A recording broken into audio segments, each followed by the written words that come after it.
titled this morning's message, More About Life. Up until 6 o'clock this morning, I was going to call it What Kelly Said. But maybe you didn't hear Kelly last week, and then you wouldn't know what I was going to talk about. And quite frankly, I'm not sure I remember everything she said. But as she began her mini message last week, she talked about the theory that things at rest tend to stay at rest, and things in motion tend to stay in motion. That clicked little triggers in my head, and she was talking about inertia. And I think that we do have the ability to use this inertia for our good. But I think that more times than not, inertia actually tends to work against us in our society that we live in.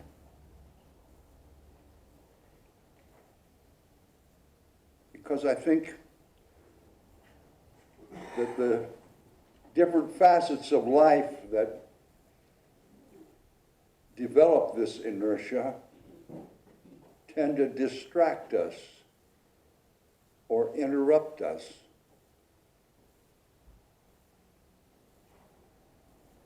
I'll talk about a few of these. Self-forgetfulness. I'm not talking about forgetting to shut the stove off.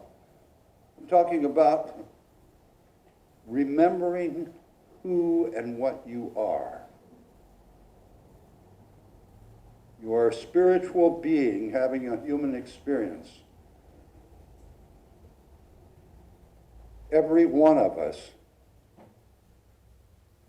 is part of the divine, of the universe, of God. We all possess everything that the universe possesses. But we get distracted from that. We forget that we are these divine spiritual beings. And we just begin acting like these human creatures that we are, and we get distracted. Another thing that can build up inertia in our lives that can interrupt our remembering who and what we are is our emotional immaturity. Stop and think about yourself for the last couple of weeks. How many times have you done something and got done thinking, that was childish. That was just, I know better. All of us do that. All of us pitch a fit and And in doing so, we prevent the enrichment of our lives. I'm going to use that term a lot today, I think. Another thing that can distract us, that can build up inertia, is mental restlessness. Overwork, worry, stress. I know a lot about that one. Stress. I just keep taking it on, keep taking it on. I think most of us do. We just keep working and working and working. And to what end? Does it really help anything at all? Does it enrich our lives? Sometimes, but for the most part, it's just a distraction. It distracts our awareness of the good things and the richness and the beauty and the joy that life is quite willing to provide for us.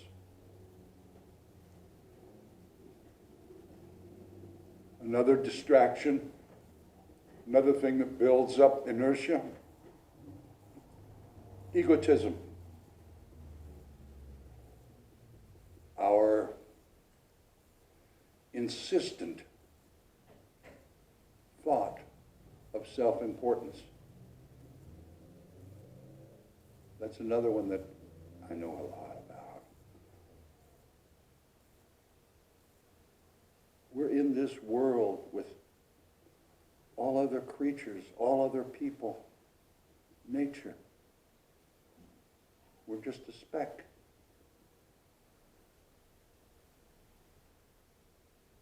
We are important. We need an ego to be able to stand up. But sometimes that ego just builds up an inertia. And here again, we get interrupted from remembering who and what we are. Wayne talked about positive attitude. Well, our negative attitudes can build up inertia as well. We start finding fault and looking where all the things are wrong. Wayne Dyer said, you change the way you look at things, the things you look at change. But when you keep looking for what's wrong, you're going to find what's wrong. And 1 leads to 2, leads to 5, leads to 27, and pretty soon, oh my God, it's horrible.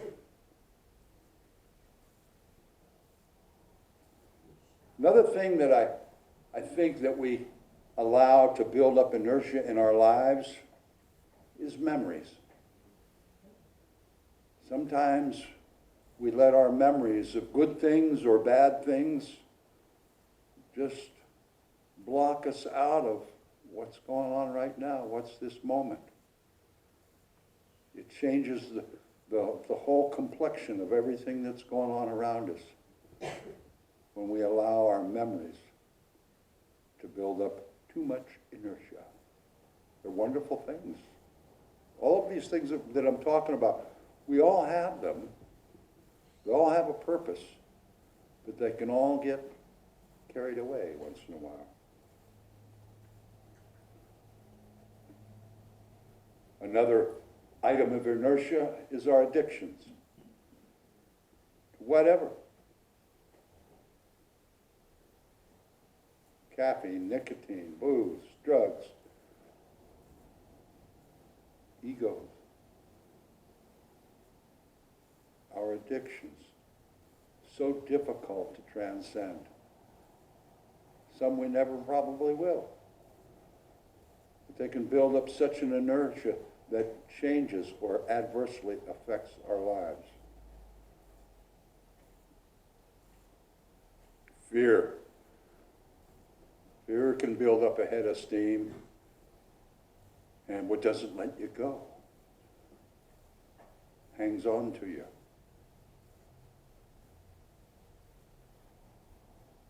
And in this life, there's very little actually to fear. We experience pain and discomfort and tragedy and grief. That's all part of the life experience. You don't have to be afraid of it.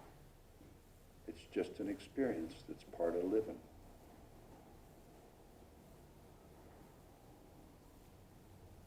Other things that build up inertia in our lives are excesses.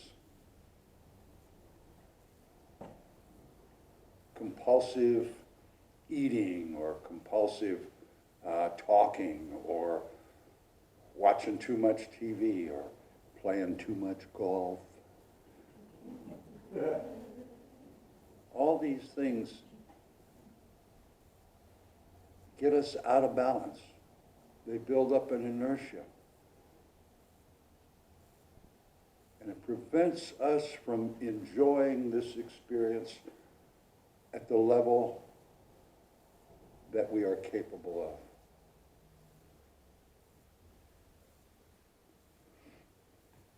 And there's a lot of more things that build up inertia in our lives.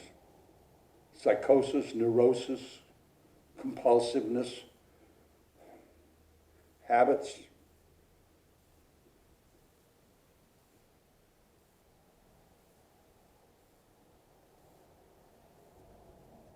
But how do we overcome these? I talk about it every Sunday morning. Awareness.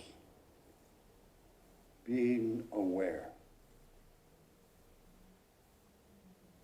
When we find ourselves in the middle of doing the same thing, same reaction, the same activities, the same thoughts, maybe we can find a way to change our awareness. Just stop and shift our attention for a moment.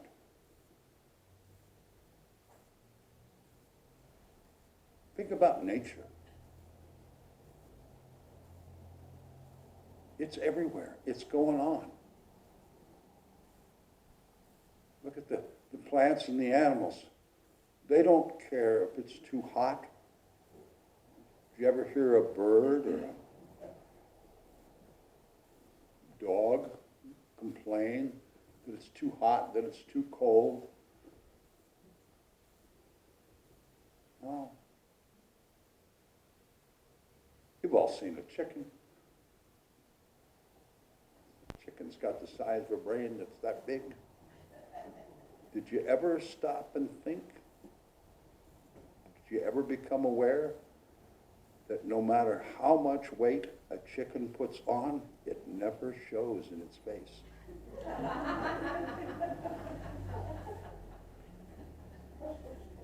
Most of you don't think about things like that. We're too busy being distracted. We're too busy about the things that build up inertia in our lives.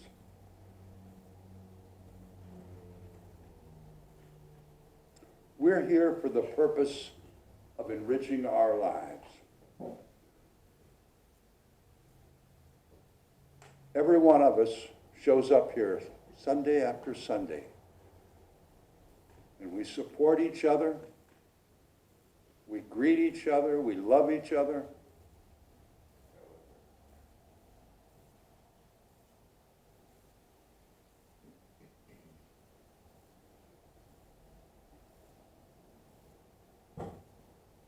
I hope that all of us can be aware that this enriching our lives takes effort.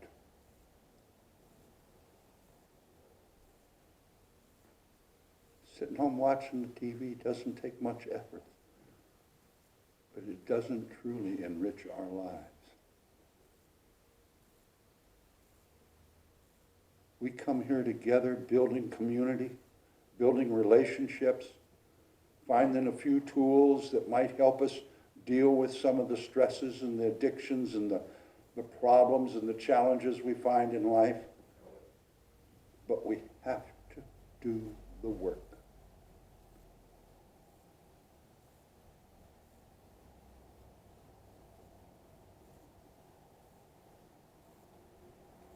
This life holds so much opportunity. There's so much abundance.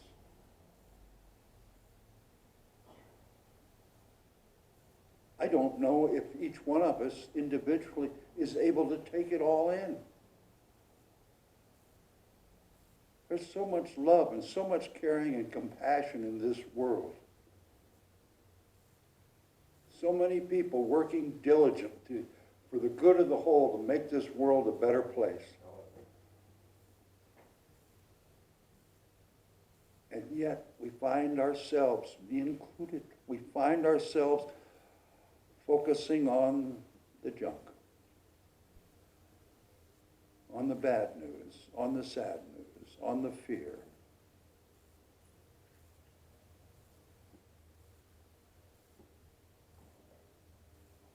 Remember who and what each one of us is. We are divine creatures.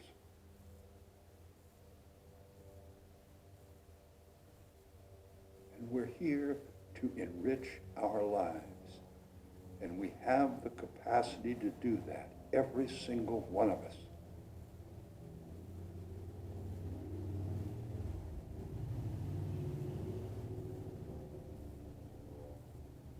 If there's something you want in your life, you will find a way to make it happen.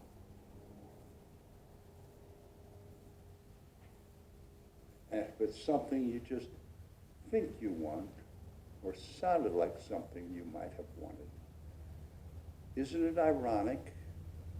You can find the perfect excuse.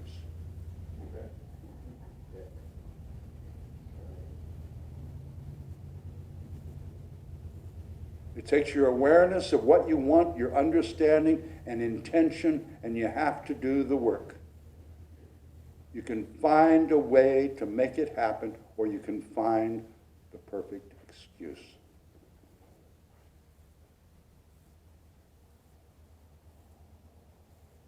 You truly want to enrich your life. You want to share some of that abundance that's inside of you, your compassion, your love, your joy, your caring, understanding. You can find a way. Or you can find an excuse.